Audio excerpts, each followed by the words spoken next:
Oh, welcome back to Smeagolow's Test World. I'm recording this during commercials of the Every Simpsons Ever Marathon, so I'm going to try to keep this quick. Anyway, there's just a couple things I want to show this video, just some quick mechanics that I came up with today, actually.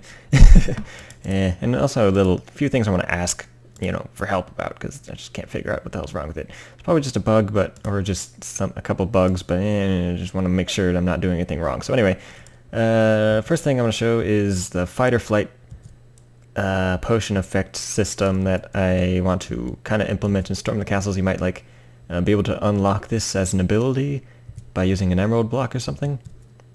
So yeah, when you get down below 2 hearts, you'll get these basically permanent effects from these. And yeah, you get your speed, haste, strength, and resistance. It's like a fight or flight thing. So yeah, it's like a panic mode kind of thing, and I thought those were pretty cool. I'm sure it's been done before because it's pretty simple. But yeah, I just thought it would be a cool idea to have as an unlock, and then I'll probably use different kinds of potion effects or something other than just this, because it's just like for an example on how it works.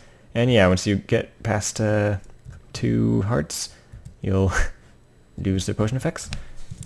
So yeah, as I said, it was a pretty simple thing to do. It's just one command per potion effect. Just effect at all, score, health equals 4. Health is the score thing over there. It's just an easy score to make to track the player's HP. And there's a clock in the middle there, and this is making the clock. So yeah, it's pretty simple potion effect for fight or flight kind of thing that you could unlock in the middle of a CTM map. This one I like a bit more. It's a fairy system kind of thing. I was just going for fairies as in Legend of Zelda. There's a fairy flying around.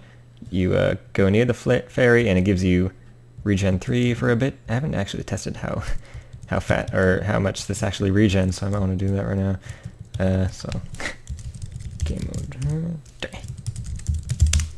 Simpsons is back. Gotta hurry this up. All right.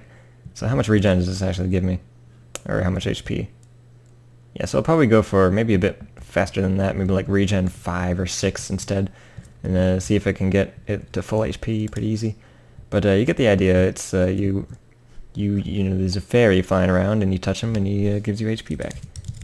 And this, I could spawn in these fairies via spawners, or I could give you these fairy bat spawn eggs, and they go on fire by this command block. This is entitydata, gives them 10,000 fire, so they're on fire.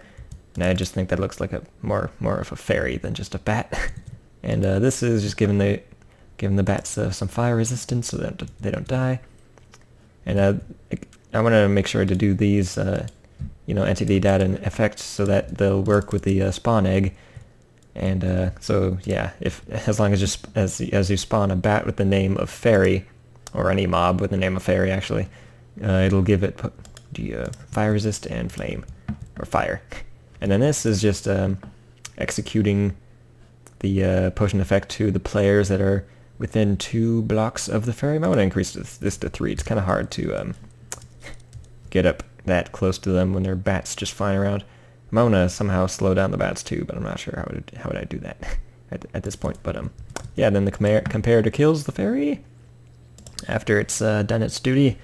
And yeah, it works basically just as fairies do in Ocarina of Time, The Wind Waker, and all those Zelda games, and blah, blah, blah. So yeah, that's the fairy mechanic. Probably going to throw that in somewhere in Storm the Castles too. Kind of cool. I like to make a lot of Zelda references for some reason in my CTM maps. Now, this is something I want to ask about. So Stormbringer doesn't work at this point, or at the moment. Everything works except the WitherSkull isn't spawning. The WitherSkull is not spawning, and it's not because of the custom name or the direction.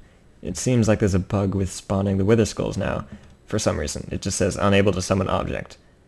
And this worked before in all the previous snapshots. It's just this 1.8 pre-release somehow broke this, and I'm hoping to be able to fix it, or hopefully they fix it sometime.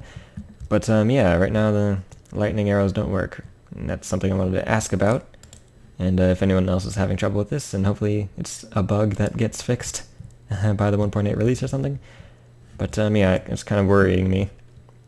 And yeah, the other thing I still want to ask about, I've been asking about this for a while now, is can I change this wool particle effect to be orange wool instead of white wool?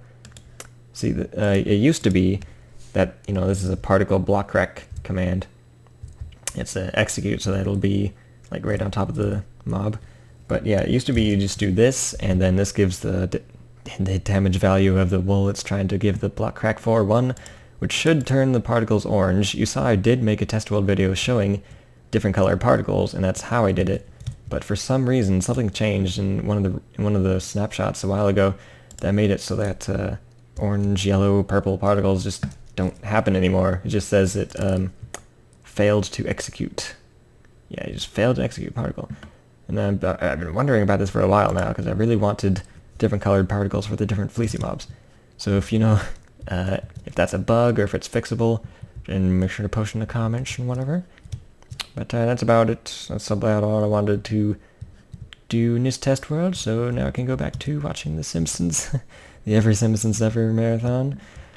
I'm wasting so much time watching this. Oh my god, it's just destroyed my time.